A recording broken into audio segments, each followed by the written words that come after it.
what actually happens during birth. I'm Lucy, I'm a mum of two, an antenatal teacher specialising in birth and infant feeding, and the founder of Butterbean.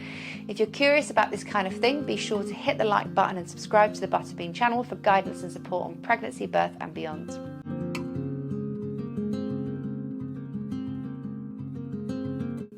So let's start by understanding the whole process at a glance. This is just at a glance, so take note of that. There is a lot more detail, as well as how you might feel at every stage. So first up, nesting. This is a sudden burst of energy you might experience close to giving birth, which inspires you to clean and organise your surroundings in preparation for your baby's arrival. Next, as your baby's head moves down into your pelvis, it's said that the head is engaged.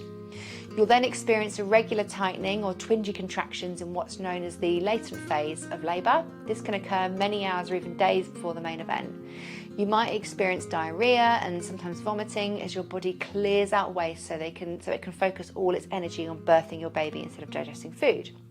Then you'll probably start to feel excited as your hormones kick in and you anticipate meeting your baby. Your cervix begins to slowly open and you experience an increase in oxytocin, which is our love hormone, which ensures the proper progression of labour. You might then feel a need to move around, a desire to concentrate, and you'll probably want to stop talking at this stage.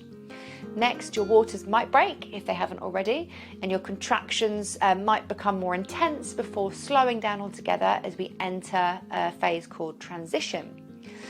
During transition, you might start to feel a bit shaky or have doubts, and the reason for this is fascinating. So, we are mammals and we give birth like mammals. Transition is a natural phase that we would have taken when giving birth, say in a cave, in order to look out for predators. Why? Because your baby is about to be born and we need to make sure they're safe and away from any danger.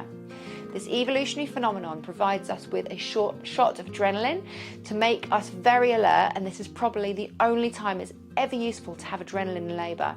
At this stage, it's important that we're gently encouraged to hold fast and stay focused, unless we really mean it. Now we move on to stage 2 of labour. Your cervix at this stage is fully open. Not that big, but you get what I mean. And your contractions will start to feel different. They'll become more intense and you will feel a need to bear down or push. You might poo at this stage, and that is completely normal. Let me pass on some advice from one mum to another. Don't ever feel embarrassed about poo. If and when it happens, it will be whisked away quickly and no one will even care.